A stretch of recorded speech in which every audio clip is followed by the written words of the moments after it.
Hi guys, welcome back to my YouTube channel. आज हम part 1 करेंगे वर्किंग ऑफ इंस्टीट्यूशन का। तो इस चैप्टर की शुरुआत होती है, स्टार्टिंग होती है 13 अगस्त 1990 से। गवर्नमेंट ऑफ इंडिया का एक बिल पास होता है, ये इन्फॉर्मेशन उस पर दी रहती है। बस हमें इसमें ये जानना है कि बिल किस टॉपिक पे होता है।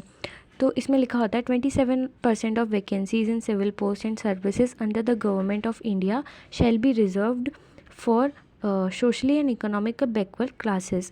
इसमें लिखा होता है जो 27% वैकेंसीज़ हैं सिविल पोस्ट की या गवर्नमेंट जॉब्स की, वो रिजर्व्ड होंगी सोशल और इकोनॉमिकल बैकवर्ड क्लासेस के लिए। इस पर सिग्नेचर किसके होते हैं? जॉइंट सेक्रेटरी के। फिर हम पढ़ते हैं कि ये कैसे होता है, इसका प्रोसेस क्या होता है। तो हम पढ़ते हैं शुरू से। 1979 में there was a one commission, second backward class commission, which was led by BP Mandal commission.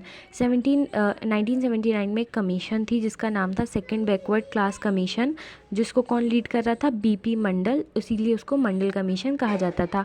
To identify social and educationally backward classes, identify करने के लिए सोशल और एजुकेशनल बैकवर्ड क्लासेस को 1980 में there was one report prepared by BP Mandal, conclusion should be get 27% reservation government jobs.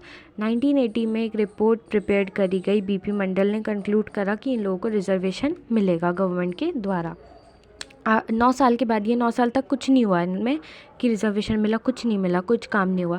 9 साल के बाद Lok Sabha election आए, फिर एक जनता दल पार्टी बनाई गई। उनकी पार्टी का कहना था कि अगर हमें वोट दोगे, अगर हम जीत गए तो हम जो इतने साल से काम पेंडिंग है हम उस पर काम करेंगे। फिर जनता दल पार्टी जीत जाती है, प्राइम मिनिस्टर बनते हैं वीपी सिंह। फिर हम देखते हैं कंट्रीब्यूशन और कंसेंट बहुत इंपॉर्टेंट रहता है सब लोगों का एक पॉलिसी डिसीजन बनाने के लिए, एक पास आउट करने के लिए। फिर 13 August 1990 finally reservation 27 reservation civil post and civil services. 13 August 1990 में फाइनली रिजर्वेशन मिल जाता है 27% रिजर्वेशन सिविल पोस्ट में और सिविल सर्विसेज में। Conflict case file between the Indira Sohani, government ने रिजर्वेशन देख के गलत किया। एक दो कॉन्फ्लिक्ट आ गया था, दो पार्टीज़ में डिवाइडेड हो गए थे, एक इंदिरा सोहानी कम्युनिटी और एक यूनियन ऑफ इंडिया। एक का कहना था गवर्नमेंट ने रिजर्वेशन दे के गलत करा, एक का कहना था हमने सही करा। फिर ये सुप्रीम कोर्ट गया, फिर सुप्रीम कोर्ट के जजेस ने एंड ऑफ द एंड ये कंक्लूजन निकाला 1992 में। Declare that the reservation is valid but we have to change some things, मतलब इनकी फाइनेंशियल कंडीशन अच्छी नहीं है, उनको नहीं मिलेगा, है ना। उन्होंने आखिरी में कंक्लूड निकाला जजेस ने कि रिजर्वेशन वैलिड है बट कुछ चेंजेस करने पड़ेंगे, जिनकी फाइनेंशियल कंडीशन अच्छी है उनको नहीं मिलेगा, जिनकी अच्छी नहीं उनको मिलेगा। 8 सितंबर 1993 में जो दो चीज़ें में डिवाइड कर दिया, क्रीमी लेयर एक नॉन क्रीमी लेयर में। क्रीमी लेयर वो जिनके पास अच्छे खासे पैसे थे, फाइनेंशियली अच्छे थे। नॉन क्रीमी लेयर वो जो इनकी फाइनेंशियल कंडीशन इतनी अच्छी नहीं थी। जब भी ऑर्डर पास हुआ, after this order everyone was happy after this dispute also ended. ये जब ऑर्डर पास हुआ तब सब लोग खुश भी थे और डिस्प्यूट भी सॉल्व हो गया था। इसका मेन कंक्लूजन था कि गवर्नमेंट जब ऐसी चीज़ें आती हैं, कॉन्फ्लिक्ट आता है, तो कैसे उसको रिजॉल्व करती हैं। हमें पॉलिटिकल इंस्टीट्यूशन क्यों चाहिए? Need for political institution. Government has many responsibility like public security, education, public facility, law making, many more. Government के पास बहुत सारी रिस्पॉन्सिबिलिटीज़ होती है, जैसे कि public security, education, public facility, law making और बहुत सारी और चीज़ें। गवर्नमेंट इंस्टीट्यूशन बनाती है, कुछ इंस्टीट्यूशन जैसे कि parliament is required to make laws बनाती है पार्लियामेंट। कुछ इंस्टीट्यूशन ऐसे रहते हैं जो इम्प्लीमेंट करते हैं, जैसे कि सिविल सर्वेंट, प्राइम मिनिस्टर्स। कुछ इंस्टीट्यूशन ऐसे रहते हैं जो रिजॉल्व करते हैं डिस्प्यूट, जैसे कि supreme court. Parliament is the assembly of elected representative who exercise supreme political authority, MP, MLA. Parliament एक ऐसी असेंबली होती है जहाँ इलेक्टेड रिप्रेजेंटेटिव, चाहे हम इनडायरेक्टली करें डायरेक्टली करें, वहाँ उनकी मीटिंग होती है, डिस्कशन होता है पॉलिटिकल अथॉरिटी पे, जैसे कि एमपी, एमएलएज वहाँ पे रहते हैं। Why do we need parliament? हमें पार्लियामेंट चाहिए क्यों? Parliament can make laws, parliament law बनाता है। Parliament control all the money that government है, पार्लियामेंट उन सारे फंड्स, मनी को कंट्रोल करता है जो गवर्नमेंट के पास होती है।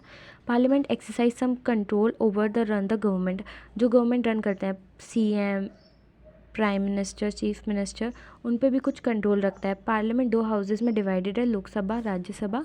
लोकसभा और राज्यसभा के बारे में हम जो कॉन्स्टिट्यूशन एट वर्क जो बुक पढ़ेंगे, यही अभी सिविल सर्विसेज एग्जामिनेशन के बारे में अभी हम पढ़ेंगे इस मंथ में ही, जब ये एनसीईआरटीज़ कंप्लीट हो जाएंगी पॉलिटी की, उसके बाद हम पढ़ेंगे।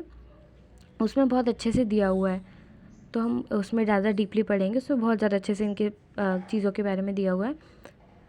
तो लोकसभा को हम लोअर हाउस कहते हैं, राज्यसभा को हम अपर हाउस कहते हैं। प्रेसिडेंट ही और she not the part of any house but his her consent is required in making laws process. President जो होती है वो चाहे शी हो या ही हो, उनका जो वो पार्ट नहीं होती दोनों में से किसी हाउसेस का, बट जो उनका कंसेंट रहता है वो बहुत इंपॉर्टेंट रहता है किसी भी लॉ को बनाने के लिए उसकी प्रोसेस में. विच house is more powerful, Lok Sabha ज़्यादा पावरफुल होती है राज्यसभा. तो पहले इसके लिए हमें ये जानना ज़रूरी है कि लॉ कैसे बनता है, तो वो भी एक बिल का प्रोसेस होता है, उसके बारे में भी हम डीपली उसमें पढ़ेंगे, बट मैं अभी इन शॉर्ट बता देती हूँ. बिल जो होता है पहले एक हाउस में जाता है, फिर उसके बाद वहाँ डिस्कशन होता है, फिर अगर उनको वो बिल सही लगता है तो फिर या तो वो डिले कर दें या पास कर दें या किसी कम्युनिटी को दे दें. फिर उसके बाद जब वो दूसरा फिर एक हाउस से अप्रूव्ड होता है, दूसरे हाउस में जाता है, फिर अगर वहाँ से अप्रूव्ड होता है तो फिर वो इधर वापस आता है.